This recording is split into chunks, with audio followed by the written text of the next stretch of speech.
Bonsoir à tous et bienvenue sur Monaco Info. Nous allons tout de suite découvrir ensemble le sommaire de ce journal. C'est l'une des portes d'entrée à l'international de Monaco. L'aéroport Nice-Côte d'Azur ne cesse de se développer. Hier était inaugurée l'extension du terminal 2 qui va permettre l'accueil de 3 millions de passagers en plus. Le prince Albert II était présent et nous serons dans ce journal avec le président du directoire d'aéroport de la Côte d'Azur, Franck Golnadel. Nous découvrirons les installations du pôle mère-enfant du centre hospitalier Princesse Grace. Il est composé du service maternité et de l'unité parents-enfants. La Monte Carlo Fashion Week est lancée. Elle se tient jusqu'au 18 avril et proposera sur plusieurs sites des défilés, conférences, sans oublier la traditionnelle soirée des Fashion Awards qui récompense les grands noms de la mode.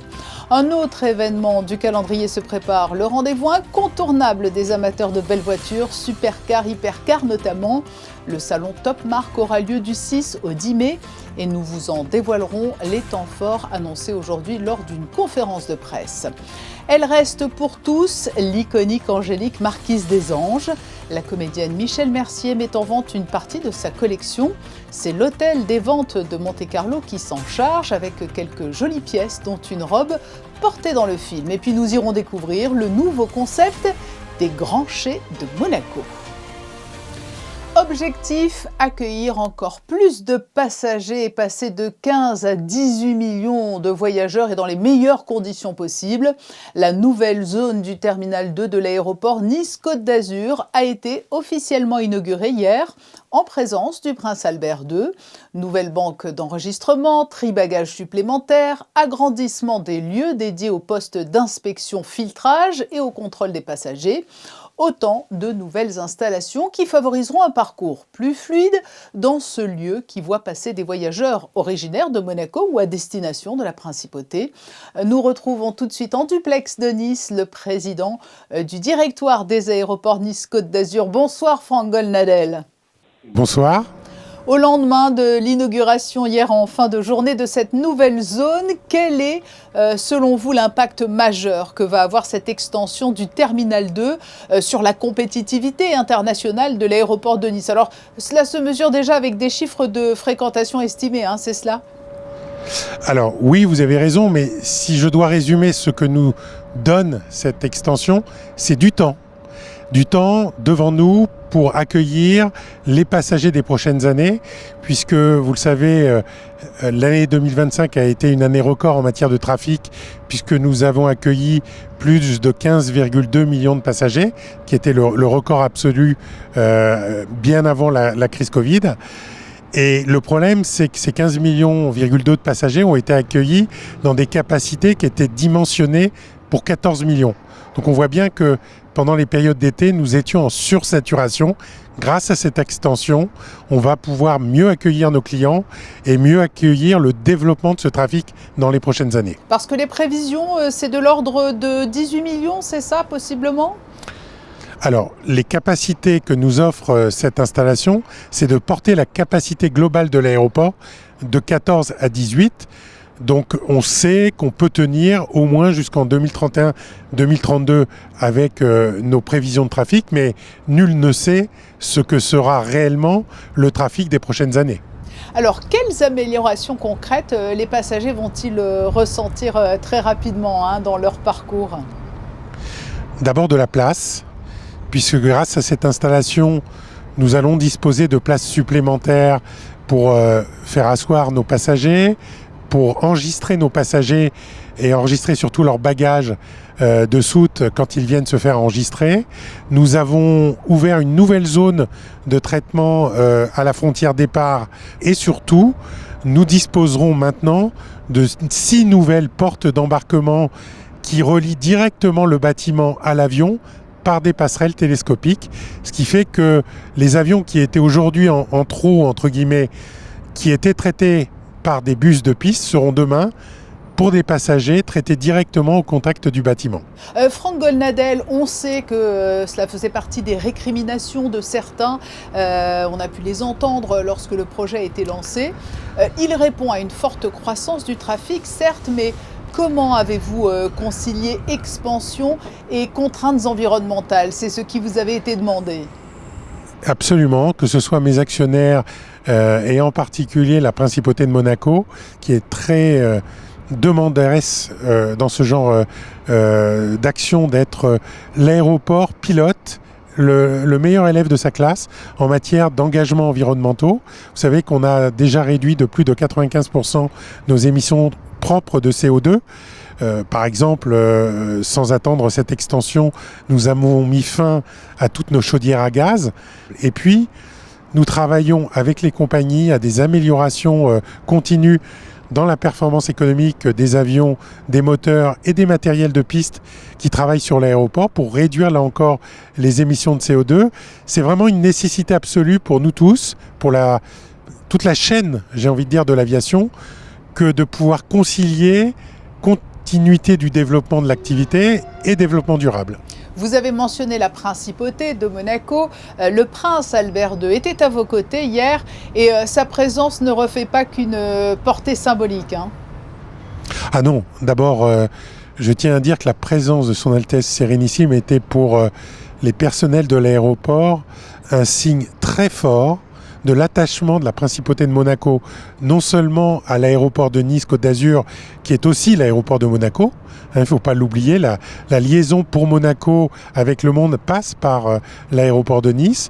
Je vous l'ai dit, Monaco est aussi l'actionnaire de l'aéroport de Nice et à ce titre fait entendre sa voix dans les politiques d'amélioration de la qualité de service, dans le développement durable, dans la nécessité de mieux connecter le territoire avec le monde entier, et puis dans cette recherche commune qu'on partage avec la principauté de Monaco de trouver toutes les pistes d'innovation visant à réduire les émissions de CO2 dans l'aviation décarbonée de demain.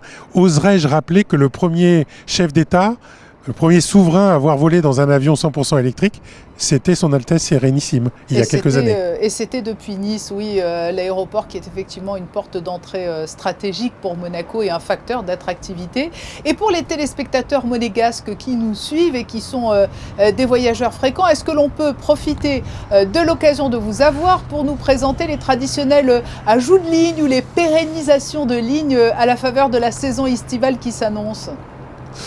Écoutez, il n'y a pas de grande surprise puisqu'on avait déjà annoncé l'ouverture d'un nouveau vol supplémentaire vers les États-Unis. L'été 2026 sera l'été du 8e vol vers les États-Unis qui viennent compléter les vols qu'on a déjà sur le long courrier et sur l'international. Dans cette période un peu troublée vers le Moyen et le Proche-Orient, on espère qu'une situation qui sera plus calme à l'été permettra de revenir à une très bonne connectivité vers les grands aéroports du Proche et du Moyen-Orient et du Golfe Persique. Voilà, on est là pour connecter notre territoire, non seulement avec les États-Unis et l'Amérique du Nord, mais aussi vers l'Asie via ces grands hubs du Moyen-Orient. Et puis on le sait toujours aussi, beaucoup de destinations méditerranéennes depuis Nice chaque été. Merci Franck Golnadel d'avoir été notre invité au lendemain de l'inauguration officielle de l'extension du terminal 2 de l'aéroport Nice-Côte d'Azur. Merci à vous et bonne soirée. Le centre hospitalier Princesse Grace franchit une nouvelle étape dans la prise en charge des familles. Le pôle mère-enfant se modernise et se transforme avec un objectif clair: placer les parents et les nouveau-nés au cœur du parcours de soins. Gaëtan Lebrun et Hugo Comassa nous font découvrir les lieux. Pensé comme un véritable cocon, 4 chambres ont été aménagées pour recréer un environnement rassurant, au plus proche de la vie familiale. Ici, les parents peuvent rester jour et nuit auprès de leurs enfants, tout au long de son hospitalisation. Une approche qui permet de renforcer le lien entre les familles et leurs bébés, tout en bénéficiant d'un accompagnement médical de pointe. Ce qui est mis en avant, en fait, c'est zéro séparation de la mère et de son nouveau-né, voire même maintenant du coparent. Ce qui compte, c'est le zéro séparation. C'est-à-dire que le nouveau-né bénéficie de ses parents de la naissance jusqu'à la sortie. D'accord ? Et c'est ça l'intérêt de cette unité. C'est ce qui est recommandé par SOS Préma en France et qu'il faut promouvoir pour le bien-être des nouveau-nés. Cette nouvelle structure s'inscrit dans un ensemble plus large, le pôle mère-enfant du CHPG, qui comprend également un service maternité entièrement restauré. Là, vous êtes au cœur de la salle d'accouchement, avec la pièce commune en fait, qui permet l'accès aux différentes salles de travail, qui sont numérotées, que vous pouvez voir là, la réanimation néonatale, la nouvelle salle physiologique qui contient une baignoire, pour faciliter le pré-travail des patientes. Et puis de l'autre côté, une pièce plus technique avec les 2 salles de bloc opératoire pour réaliser les césariennes et les soins post-intervention. Le CHPG inaugurera aussi un nouveau bloc maternité ce jeudi en présence du prince souverain. L'édition 2026 de la Monte-Carlo Fashion Week, c'est parti. Pendant 5 jours, Monaco devient capitale de la mode. Un événement qui revient pour la 14e année, organisé par la Chambre monégasque de la mode. Défilés, conférences, soirées, rencontres vont rythmer l'événement avec comme maître mot esthétisme, innovation et éthique. Écoutez la fondatrice de la Fashion Week, Federica Nardoni-Spinetta. Une trentaine de designers qui viennent de l'étranger et qui sont aussi de Monaco. Donc, voilà, avec un focus sur l'éco-durabilité et sur l'internationalité et sur l'innovation. On a des créateurs qui viennent d'Italie comme on a Jenny qui va faire un magnifique défilé demain, qui va ouvrir avec la journée inaugurale au Yacht Club avec les défilés. On a des marques qui viennent d'une jeune marque, une jeune designer anglaise qui va clôturer la Fashion Week. C'est une étoile montante, elle a 24 ans. Parce que la Fashion Week de Monaco, elle est aussi un talent scout, on découvre des talents qu'on lance. Monaco, ça peut vraiment devenir une plateforme de la mode parce qu'on est une vitrine internationale. On peut faire venir des talents de l'étranger comme on fait déjà et les montrer.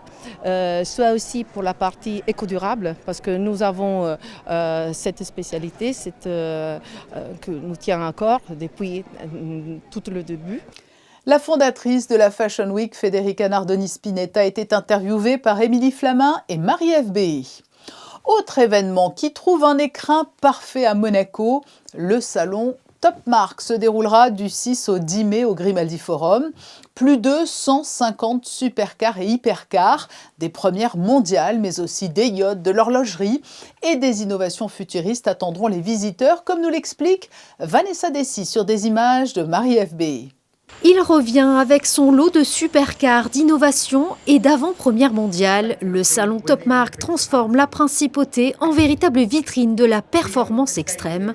Un rendez-vous où la démesure devient une norme. Ce sera la plus grande de l'histoire de Top Marque. Donc on rajoute un hall cette année pour les préparateurs. On sera sur plus de 11 500 m², plus de 16 lancements mondiaux. Un espace classique encore plus étoffé, une partie montre et bijoux qui a doublé d'espace, une partie moto qui double aussi d'espace. Du coup, on n'aura jamais eu autant de véhicules présents sur le salon et autant de nouveautés. Et on aura aussi un avion, on a toujours une partie accessoire où chaque année on essaie de trouver une nouveauté qui puisse fonctionner aussi. C'est chose faite parce qu'ils étaient aussi là l'année dernière, ils ont vendu des avions alors qu'on est sur un salon de voitures. Donc tout se passe correctement. Entre hypercars exclusifs, technologie futuriste et luxe assumé, Zeekr bouscule les codes avec sa 001, une silhouette de break et des performances de supercar avec plus de 550 km d'autonomie annoncée. Zeekr 001 incarne une nouvelle génération d'électriques, puissante, technologique et ambitieuse, prête à rivaliser avec des références européennes. Alors ça se prononce Zeekr, il y a un moyen mnémotechnique de s'en rappeler assez facilement. Zeekr, c'est la nouvelle marque premium du groupe Geely qui va faire chavirer vos cœurs. On est une marque qui a été créée en 2021. On est la dernière marque née du groupe Geely, qui est un groupe qui est propriétaire de Volvo, de Lotus, de Polestar, entre autres marques que vous connaissez déjà. Et donc Zeekr arrive en France et en Principauté de Monaco cette année avec 4 véhicules, dont celui-ci, la 001, avec un intérieur spécifique, 544 chevaux, une accélération de 0 à 100 en 3 secondes 8, des éléments en carbone, en fibre de carbone, de manière à correspondre à la clientèle que l'on souhaite viser, notamment ici en Principauté. Comme à chaque édition, une partie des entrées Top Marque sera reversée à l'association Monaco This is Power. L'hôtel des ventes de Monte-Carlo présente jeudi sa traditionnelle vacation de mi-saison consacrée aux bijoux de charme. À cette occasion, un focus sera fait sur la collection de Michel Mercier, l'interprète d'Angélique Marquise des Anges.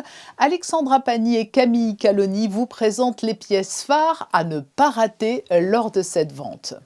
Elle a marqué des générations en interprétant l'indomptable Angélique Marquise des Anges. Michel Mercier met en vente ce jeudi un bout d'histoire du 7e art.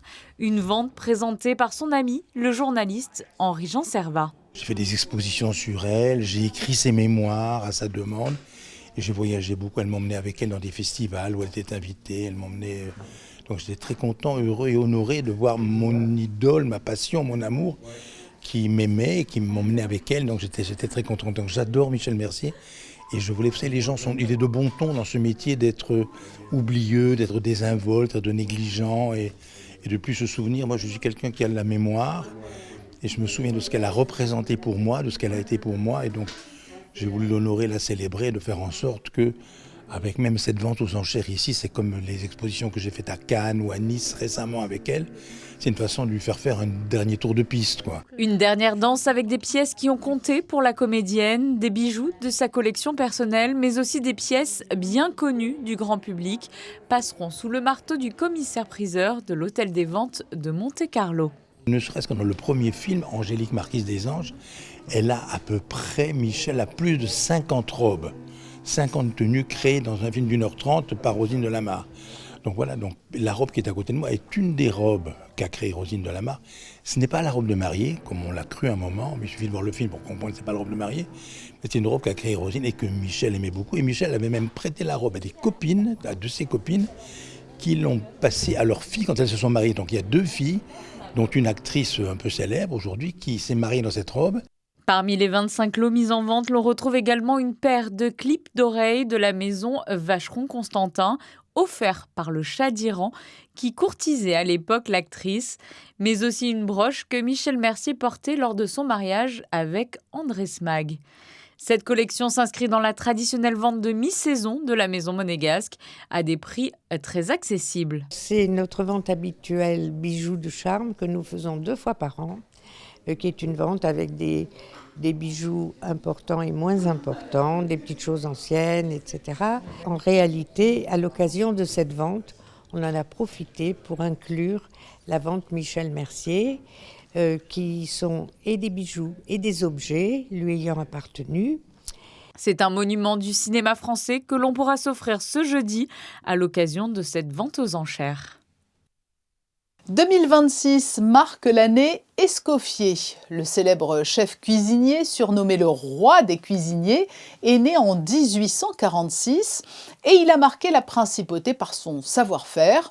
Aujourd'hui, une partie de son histoire est résumée dans une bande dessinée signée Yvon Bertorello avec la participation de Stéphane Bern, une façon de rendre hommage à un grand monsieur.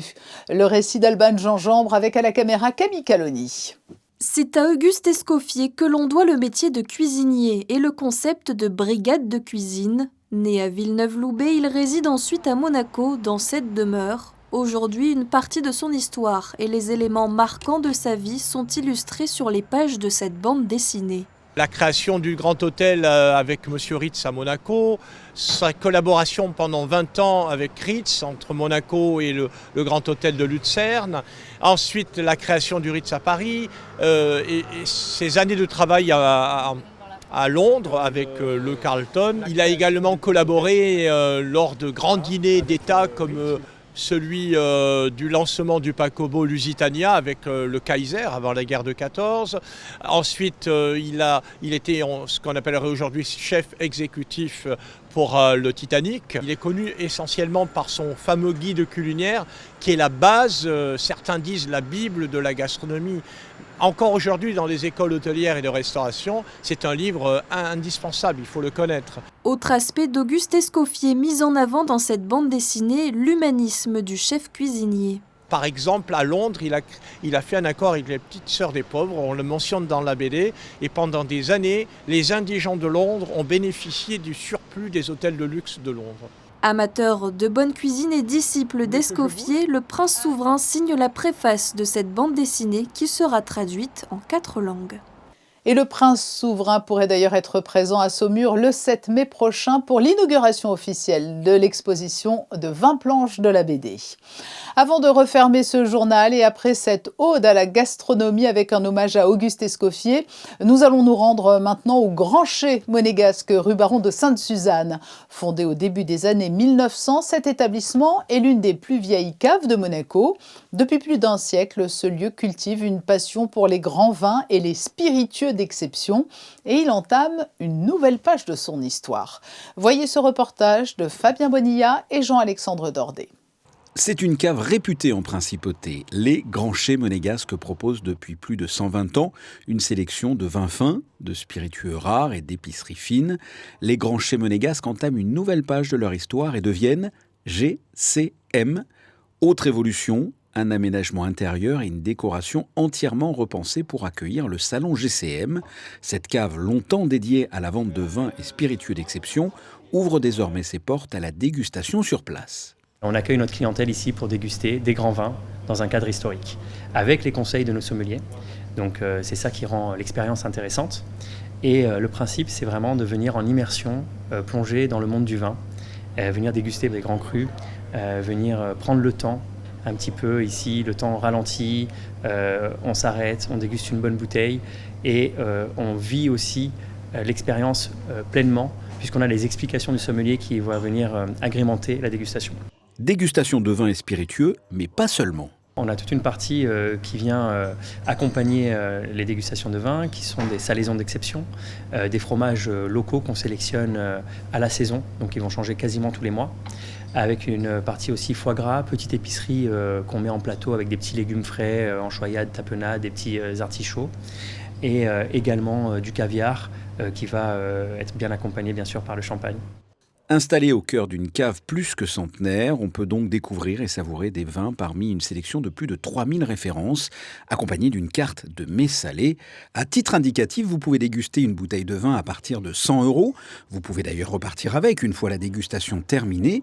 Et pour un plateau de fromage, il faut compter environ 40 €. GCM propose également la possibilité de privatiser cet espace ouvert du lundi au samedi de 8 h à 22 h. C'est la fin de ce journal. Merci de nous suivre quotidiennement sur Monaco Info. Vous retrouverez dans quelques instants les prévisions d'Alexandra Pani et un nouveau numéro de notre série en immersion chez les sapeurs-pompiers de Monaco. Nous nous quittons avec des photos de Stéphane Dana dans les coulisses des préparatifs de la vente aux enchères dédiée au souvenir de la comédienne Michel Mercier. Je vous donne rendez-vous quant à moi demain à 19 h pour un nouveau journal. Très belle soirée à vous.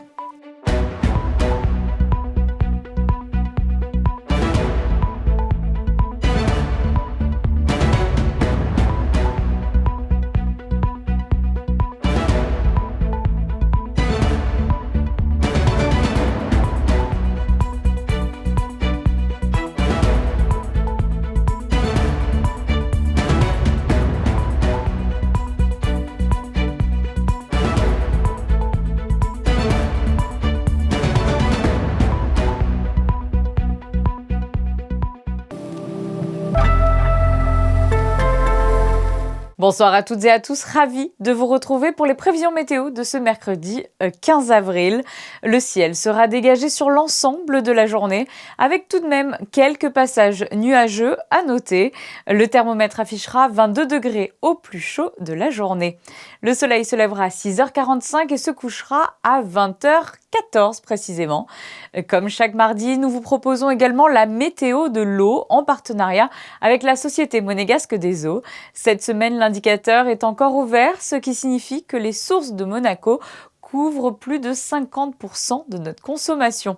Les bons gestes sont tout de même les bienvenus pour préserver cette ressource si précieuse. Ce 15 avril, nous fêterons les paternes, un prénom mixte assez rare, souvent associé à la protection et à la bienveillance. Je vous souhaite une excellente soirée sur Monaco Info.